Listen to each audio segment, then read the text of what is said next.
тържество е по инициатива и така съвместно организирано от Общински съвет град Сопот и къща музей Иван Вазов. И както всички сте чели на плаката, ние като сопотненци няма как, длъжни сме и не можем да набележим една велика годишнина, 100 години от превземането на уж непревземаемата Одринска крепост. Да не забравяме, че основен принос за този невероятен, фантастичен подвиг е нашият генерал Георги Вазов, един от братите Вазови. И тук ми се ще само няколко думички да кажа.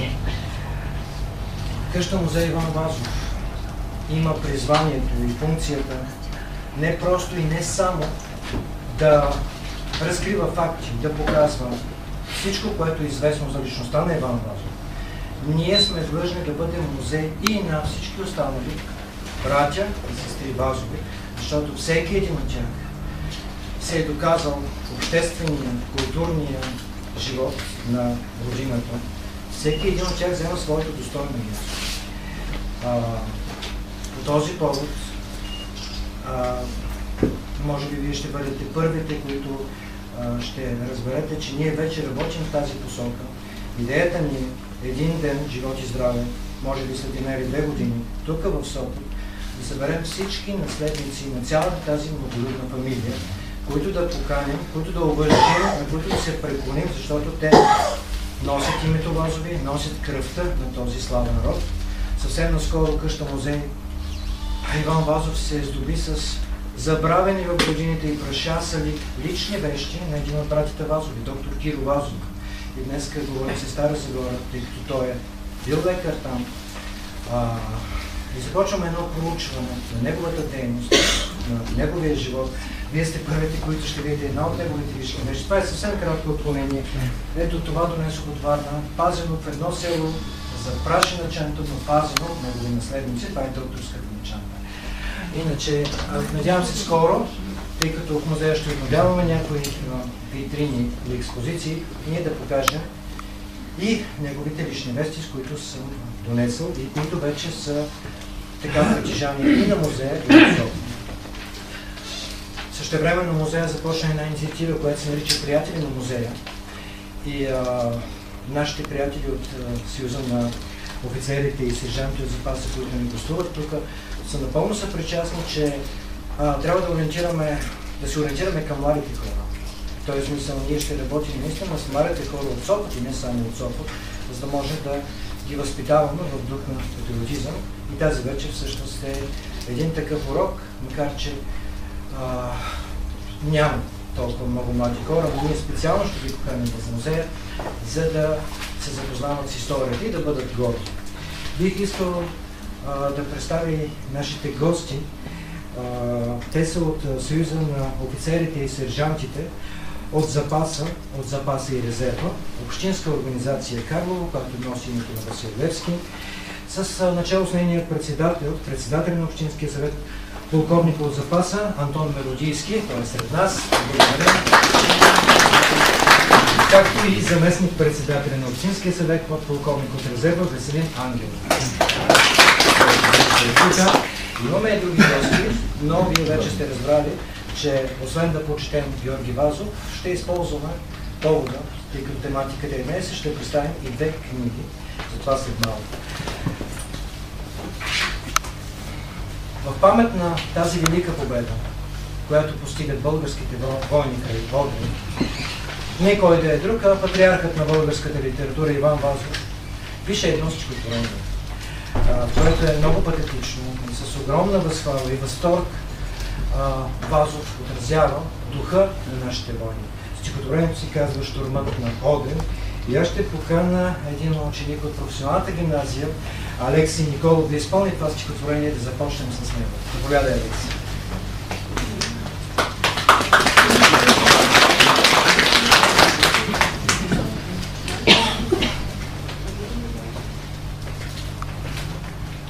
Гърмят тепета, земя към ти, по дъжд виолета не берех ти, штурмове люти, ужас свят, бълват редути железен град. Реве борбата и ден и нощ, ехти в малвата викът на нож. геройски чеда не знаят страх. България гледа цяла на тях. Ура, летете, ура, напред, ура, удрете, Одрин е взет. И нова победа сега възвестява на нашата столица камбани и гръм славен. От ура безумни въздухът заехтява, при славите слава, при венците сияйни, нов венец прибавен. България дивна, целувам днес твоите лаври благородни, твоята кръв свещена и хубаво сметлена. Целувам ти, майко, рожбите, героите, към смърт, що летяха с душа възхитена. Падна Одрин, непристъпни, с твърдините страховити. Изменни Истанбул тръпне и душмани явно скрити. Падна удар гороломен на побития, доби го. Българският вой скромен, небивалото стори. На топовете гърлата той с ората си запуши. Дига език до небесата, с тях и небо ще разруши. Знай ли пречки безполезни, ураганът из простора? Знай ли висоти и бездни на войника наш напор? Падна Одрин, щурм титански, и светът му ови тревожно. Зато с храбър бяс балкански нищо няма невъзможно.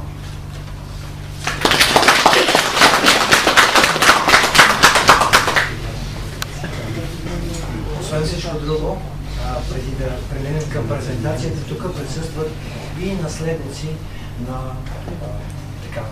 войни, които са загинали, дали са живота си за родината в Балканската и другите войни. Това е малко по-късно, към края на нашата вечер.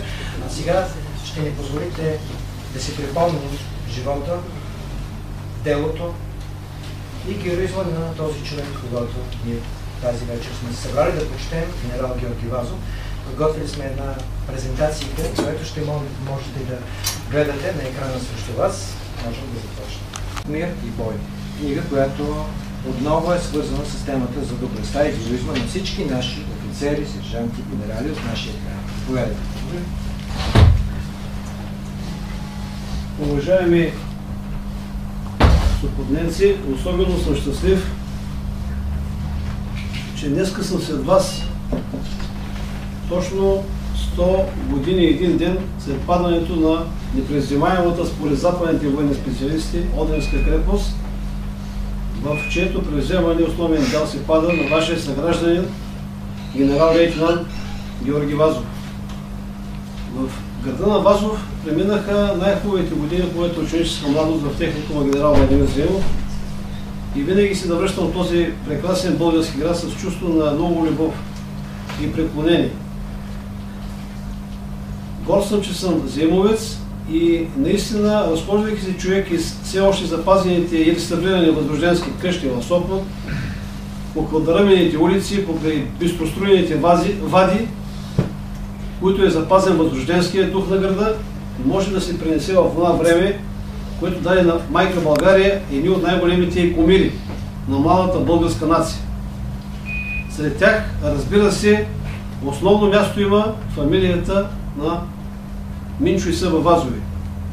Тази фамилия даде на българската армия двама блестящи военачалници, генерал-лейтенант Георги Вазов и генерал-лейтенант Владимир Вазов.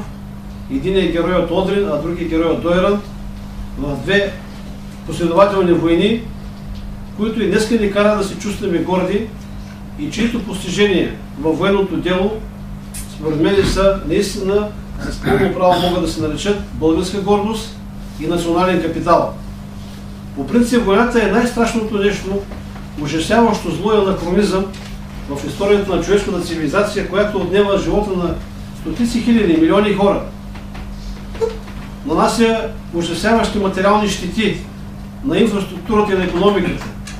И не на последно място изкорупва издъно човешките души. Хората, преминали през горнилото на войната, майките с черните забратки, сираците, са най-яркият символ на именно това човешко зло, наречено война. До сега от своето създаване, човечеството до днешно време е водило над 15 000 войни, които са загинали стотици милиони, бих казал милиарди човешки същества. А ако се покрият с кюлчета злато, всички тези щети, превърнати в злато, ще покрият с една педия територията на нашата родина, 111 квадратни километра. Това изчислява един икономист, доколко е вярно, просто само го цитирам. Но искам да кажа, че в войните има и една символична категоризация. Има войни грабителски, има войни святи, народни, справедливи.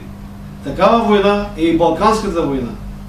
И не случайно българският народ за първи път в своята история, след освобождението от османско робство, в тази война тръгва, сякаш отива на сватба, кървава сватба. Всички доброволци, кадрови войници, подофицери, офицери, които отиват на фронта при завоя на река Марица, по знамената на българската армия, знаят, че някои от тях няма да се завърнат. Всички те знаят, че белите им кости могат да пилеят непогребани далеч от бащиния прак и от тяхните свинни близки. И въпреки всичко, тръгват съченици и хора с китка здравец и с благопожеланието от своите близки към мобилизационните пунктове, където се събират запасните чинове по време на мобилизацията на 17 септември 1912 година. По това време, по спомени на очевидци, хората си казвали честит празник, да отиваме по-бързо към Македония и Тракия, за да освободим нашите поробени братя и сестри, които все още продължават да пъшкат по терема на робството. Жив е спомена от 5-вековното робство, който по своята жестокост почти няма аналог в историята на стария континент Европа. Българина в това време е наистина, може би, заедно с Съединението 6 септември 1885 година и Балканската война, в това съдбата е единственият случай в нашата история, в който той е единен и дава всичко мило от себе си за победата и за освобождението на своите поробени братя и сестри в Македония и Тракия. Не случайно обичам да цитирам един руски военен журналист, наречен Олегин, който е кореспондент на списание Биржева и ведомости в София. Той пише: аз видях учени с европейска известност, които крачеха като прости войници в обозните, бойните части и военните болници. Българската армия постъпва като доброволци, такива блестящи умове и учени като Александър Балабанов, Александър Балан, Михаил Арнаудов, поети и писатели като Михаил Кремен, Йордан Йовков, Елин Пилин. Групата на военните художници баталисти се оглавява Владимир Димитров Майстора и Ярослав Вешен, чиято картина на нож според мен е еманацията на всичко хубаво и свято в тази война, която направи българския войник по знамената на българската армия. В тази война се записват като доброволци и такива бохеми, като легендарният цирков акробат Лазар Добрич, който по това време жени със своя номер на трапеца на смъртта зад океана в САЩ, небивал успех и гигантски хонорари. Зарязва всичко и позова на майка България, преминава с кораба в океана и с влака от Париж до България и се записва доброволец в българската армия. Просто нещо невероятно е тази народна експлозия на единство, на вяра и на готовност за саможертва пред олтаря на майка България. Знаете, един малко известен до този момент учител по музика, който когато е тежко ранен и умира, намират неговата командирска чанта в лазарета му, в който е закаран тетрадка с стихове. На първо място тази тетрадка има едно великолепно стихотворение, което всеки българин, който обича своята родина и своя народ, мисля, че трябва да го знае. Сине мой, надежда скъпа моя, радост грижи в радостта, може би последен ден е този, който те прегръща твоя баща. Този гимназиален учител, който загива на фронта, е днес известен на всички прекрасен български лирик Стамен Панчев.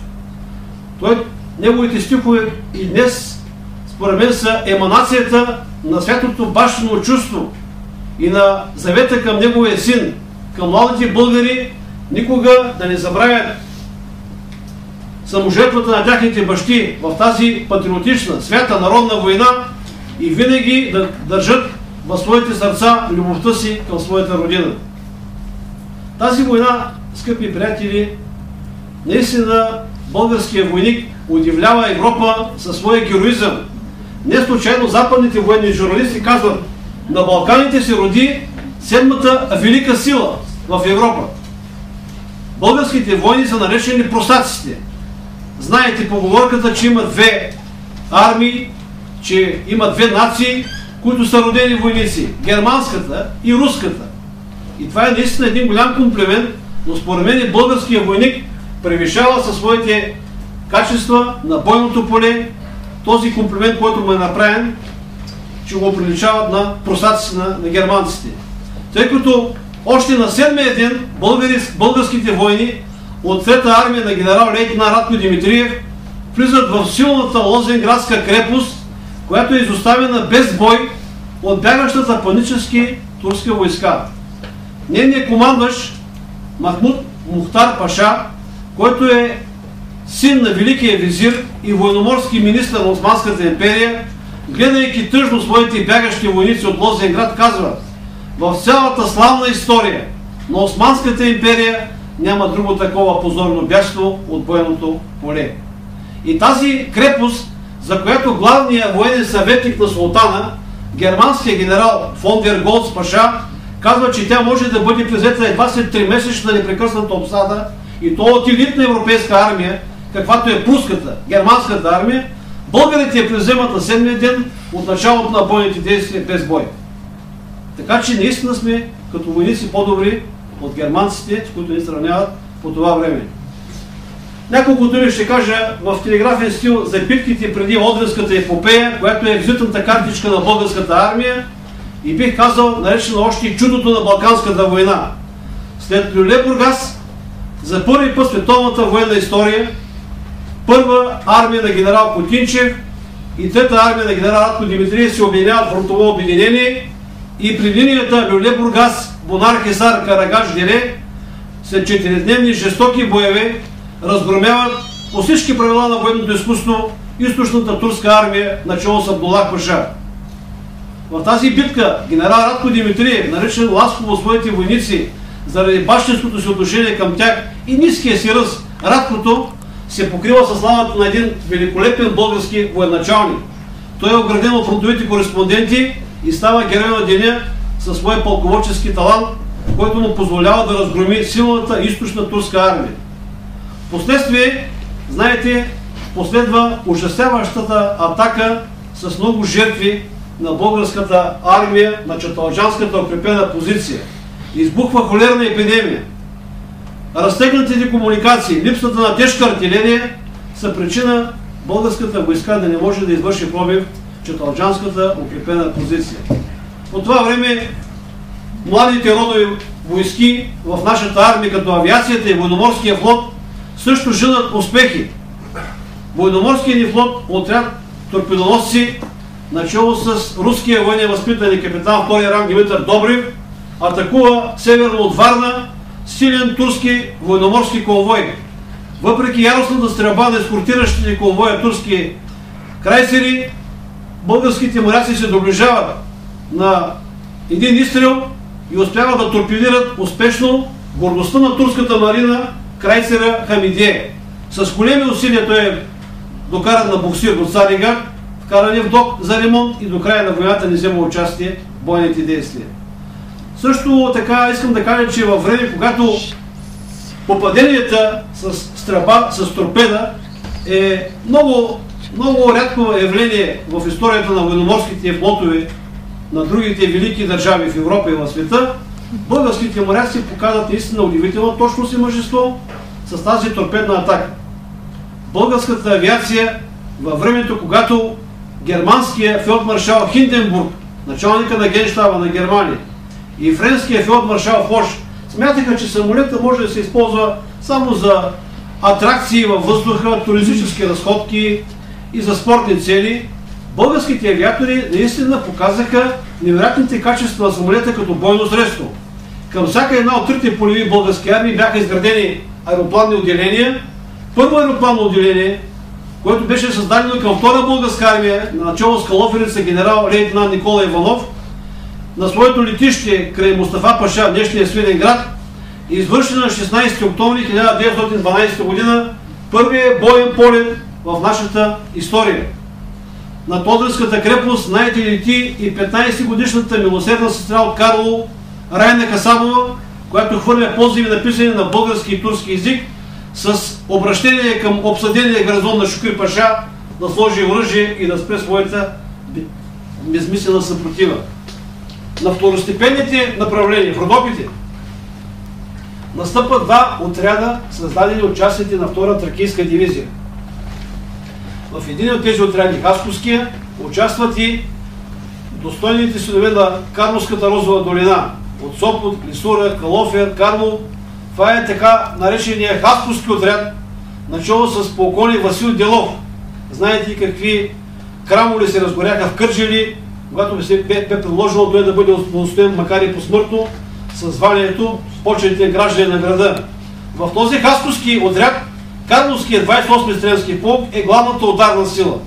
Още на трети ден от началото на бойните действия на 5 октомври, Карловският полк, заедно с останалите части на Хасковски отряд, на 8 октомври, 16 часа, влиза в Кърджали и го освобождава. Другият отряд от 2-та тракийска дивизия, който се създава, това е Родопски отряд, начало с генерал-майор Стилян Ковачев.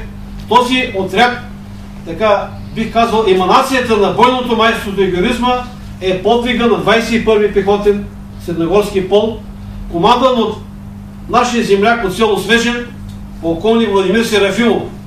В боя при връх Кавгаджик, централните Родопи, Смолянско, средногорци се заплашени от обграждане и попадане в плен.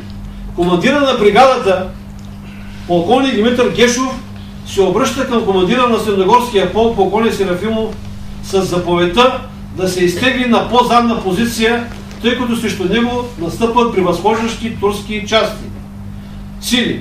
Тогава в щаба на Средногорския полк пристигат местните селени с сълзи на очи, родопчани, тракийци, които казват на полковник Серафимов: на кого ни оставяте, господин полковник?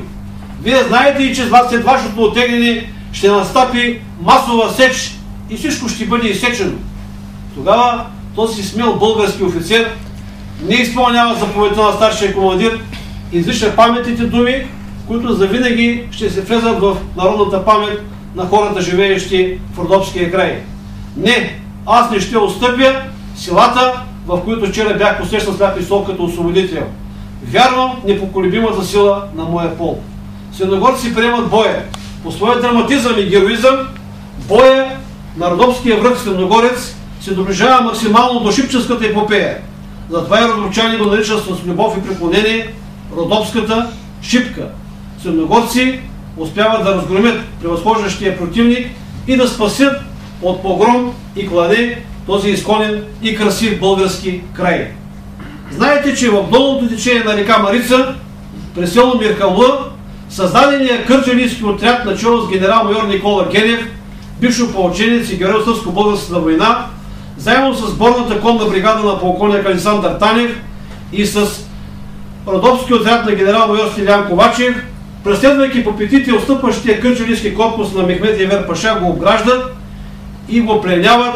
Близо 9000, 10 000 турски войници с 2 батареи, оръдия, тежки картечници попадат в български плен. И нещо, което ме изуми, мен като човек, историк и офицер от резерва, посещавайки с моите колеги от Карловската организация на запасното воинство през миналата година в Одрин, мемориала на Шукри Паша, видях нещо невероятно, което наистина ми пребърна представите за тази Одринска битка. В този мемориал беше изнасилена историческата правда. Бяха дадени български войници, които разпарят кореми на бременни туркини и изваждат с щикове и саби тяхните неродени деца. Бяха дадени зверства, не на снимки, тъй като няма такива снимки, на графики, на графични картини. Бяха дадени такива безподобни зверства, пред които наистина човешката съвест би трябвало да онемее. Но когато се разровя в архивите, разбрах, че нищо подобно от това не се е случило. И най-точният документ за хуманизма и милостливостта на българския войник са думите именно на турския полководец, преден при село Мирхамла, който казва така при разговор с български и руски военни журналисти: очудваме съзнателността и интелигентността на българските войници. Често пъти в разговор с тях аз си мислих, че разговарям с офицери, облечени във войнишки шинели. И още нещо. Вие като че ли българите не изпитвате злоба и омраза към нас, турците, въпреки 5 века на робство, които сме ви държали. В Одринската крепост, след падането й, ще изпреваря малко хронологически събитията за щурма и превземането на крепостта, генерал Георги Вазов каза, че не само е блестящ военен инженер-фортификатор, както и генерал Никола Иванов, но и че е голям човек, човек с главна буква. Когато коменданта на Одринския гарнизон Шукри Паша се предава сабята по всички правила на военната етика и на джентълменството, генерал Георги Вазов, генерал Никола Иванов му я връща с благодарствени думи за това, че наистина защитава достойно и храбро Одринската крепост със своя 65 000 гарнизон. Но генерал Никола Иванов и генерал Георги Вазов го критикуват. Когато му казват, че хвърлянето на моста над река Арда, знаете, в Одрин се срещат 3 пълноводни български реки – Арда, Тунджа и Марица, които разделят крепостта на 4 сектора. И той му казва, хвърлянето на моста над река Арда и складовете с боеприпаси и хранителни продукти ще обрече пленения турски гарнизон на Одрин и местното турско население на гладна смърт. И както на 9 май 1945 година по разрушените и опожарени берлински улици съветските военни кухни храниха гладните германски деца, така и българските военни кухни в Одрин отвориха за турските деца, за турските жени и старци и ги храниха дни наред. Нещо повече.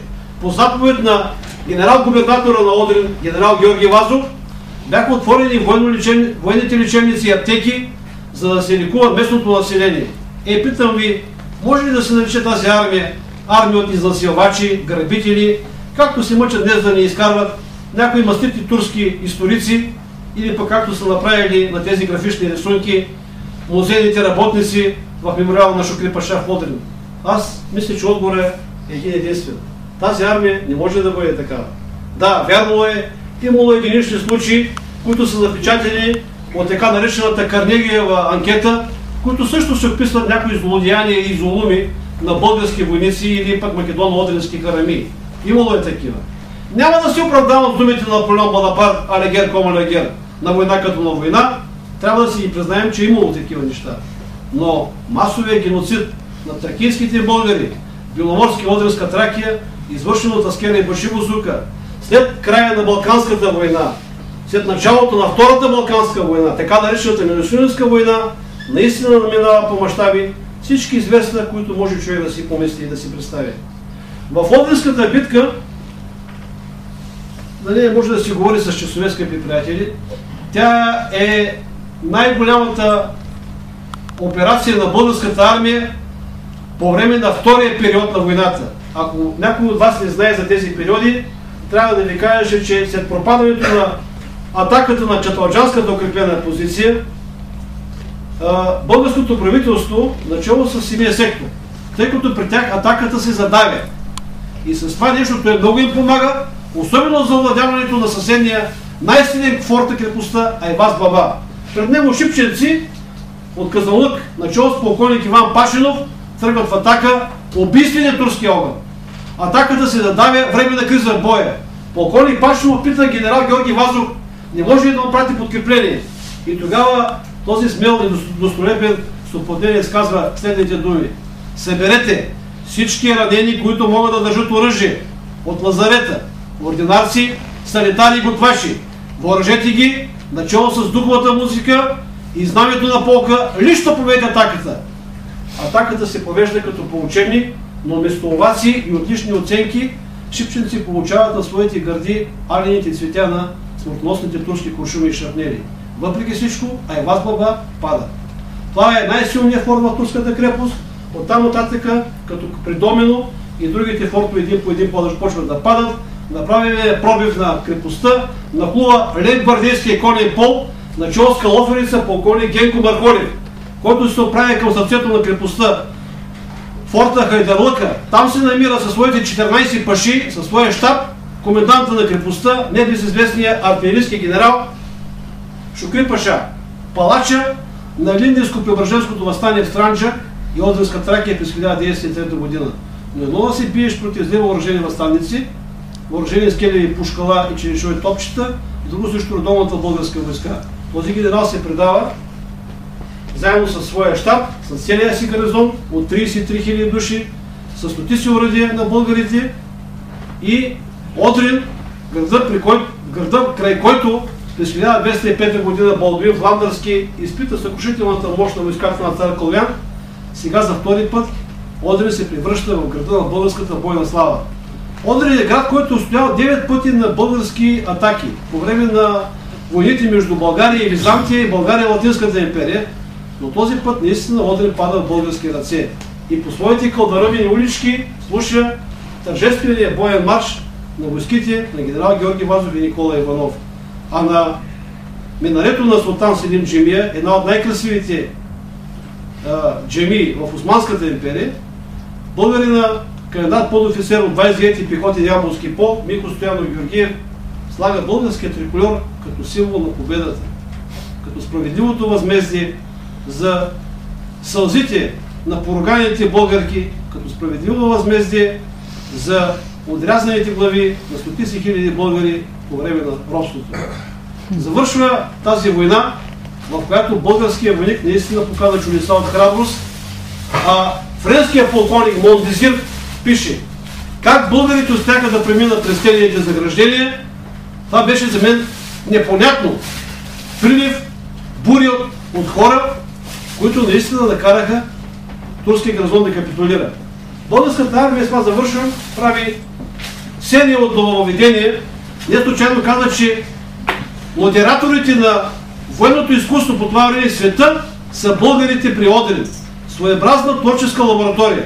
Самолета за първи път, сега се оказа, че не сме първи, а сме втори след италианците, които предната година използвали самолета в Либия, по време на войната с Османската империя, но го използвам самолета за бомбардиране, аерофотоснимки, разузнаване на обсъдения гарнизон. Артилерията, плътно 70 цеви на километър фронт за първи път света. Създаване на армейска артилерийска група. Също така нови методи за огнево въздействие върху противника. Стрелба с право мерене за първи път света. Турските войници в крепостта, виждайки как конно-артилерийското отделение на майор Трумев изпреварва пешните редици на 23-ти шипченски полк, разпряга оръдията и стреля по тях, стават прави в окопите и това им жертва, това им коста живота. Тъй като те не се виждат друг път, такова чудо невиждано. Артилерията стреля от тила, от закрити позиции, с параболични изстрели. Тук за първи път артилерията стреля с право мерене по турските фортове. Вторите и третите огневи приеми, това са огневия вал и неподвижния заградителен огън. Радиостанцията от учебния крайцер Надежда е свалена и с нея българските радиотелеграфисти подават лъжлива информация или заглушават радиостанциите на турския гарнизон. Това е предтечата на днешната радиоелектронна борба. Щурмовите колони, пробива на силно укрепен район, която е Одринската крепост. Също са новости. Използването на тежките картечници в първите редици на пехотата също е новост. Безкрайно много новости, които след края на войната карат 15 делегации от Япония, Австралия, САЩ, Канада, Франция, Германия, Русия, Великобритания да дойдат в Одрин и да се хванат за главата. Как така тези българи, дошерашни селяндури, които замениха остела с мани херата и селската абай по турите с солдатския шинел, атакуваха с ударна нож и превзеха една от най-силните крепости в Европа. Френският военен министър Миси ми казва: не искам съюзници като Русия и Англия. Дайте ми една войска от 100 000 български пехотинци, друго не искам. А знаете, че по това време в Европа вече се подготвя пожара на Първата световна война, която избухва 2 години по-късно. И това, което написва по-големия брат на генерал Вазов, дядо Вазов, което днеска с златни букви е написано на фронтона на паметника на незнайния воен в София, макар е написано за битката при Сливница 1885 година, според мен ще е най-добрият наш израз на преклонение пред подвига на нашите дети, които преди 100 години наистина накараха света да онемее. Българио, за тебе те умряха, една бе ти достойна заради тях, и те за теб достойни майко бяха, и твоето име само като мълвяха, умираха без страх.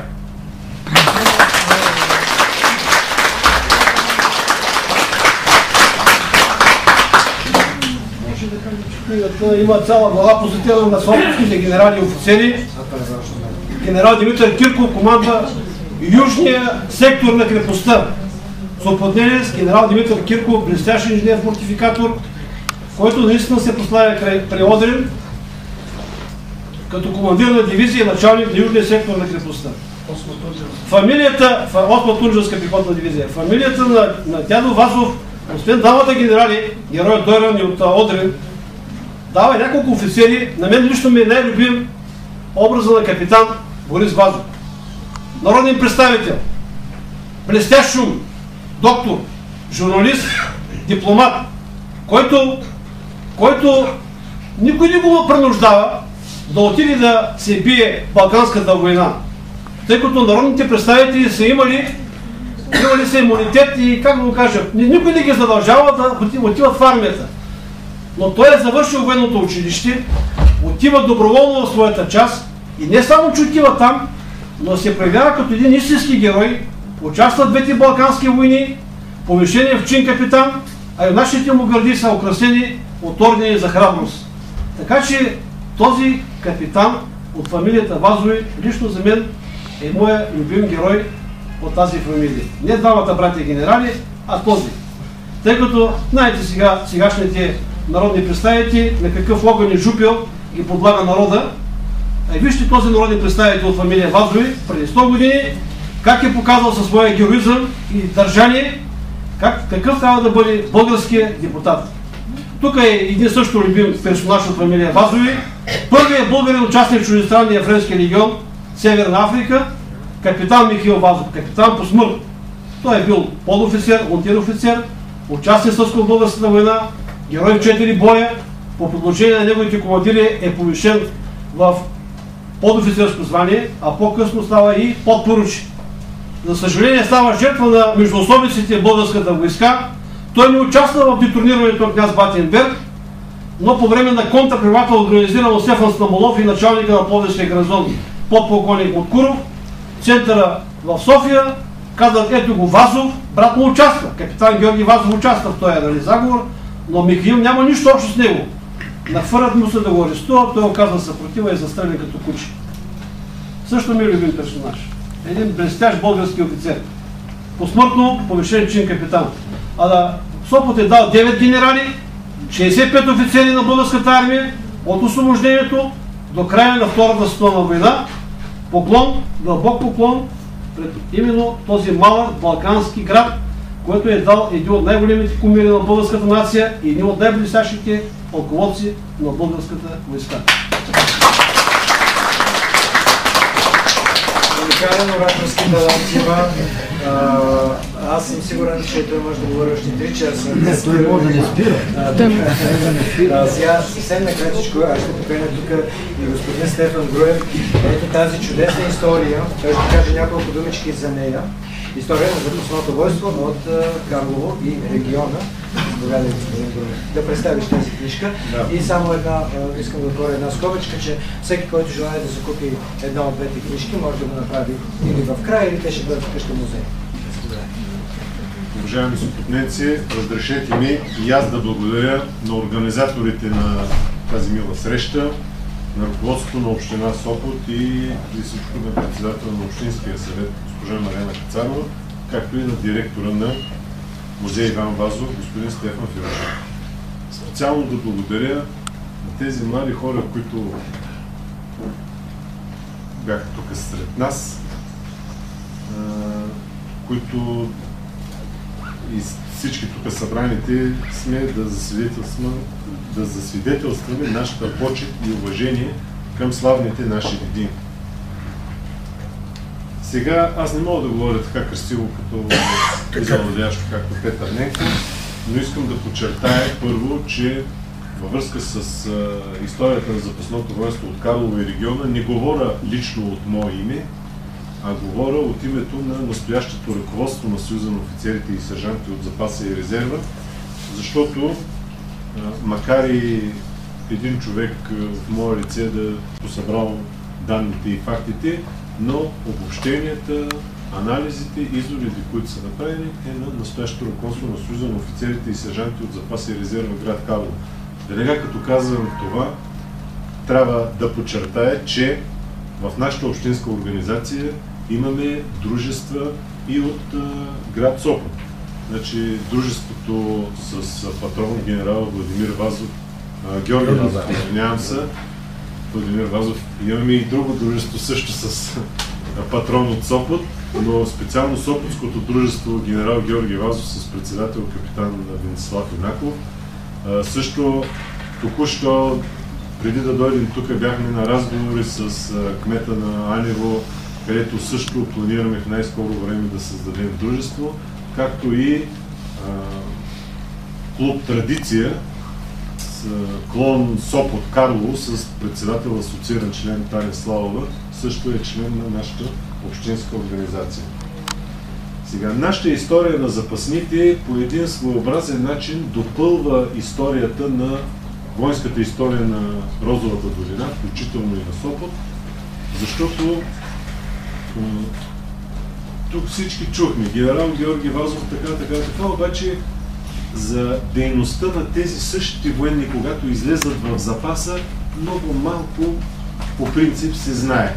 И в тази връзка бих само акцентирал вашето внимание, да кажем, на факта, че генерал Владимир Вазов, след блестящите си проявления на Дойран, е един от най-успешните кметове на София, е един от председателите на Съюза на запасните офицери, който по това време е бил в България.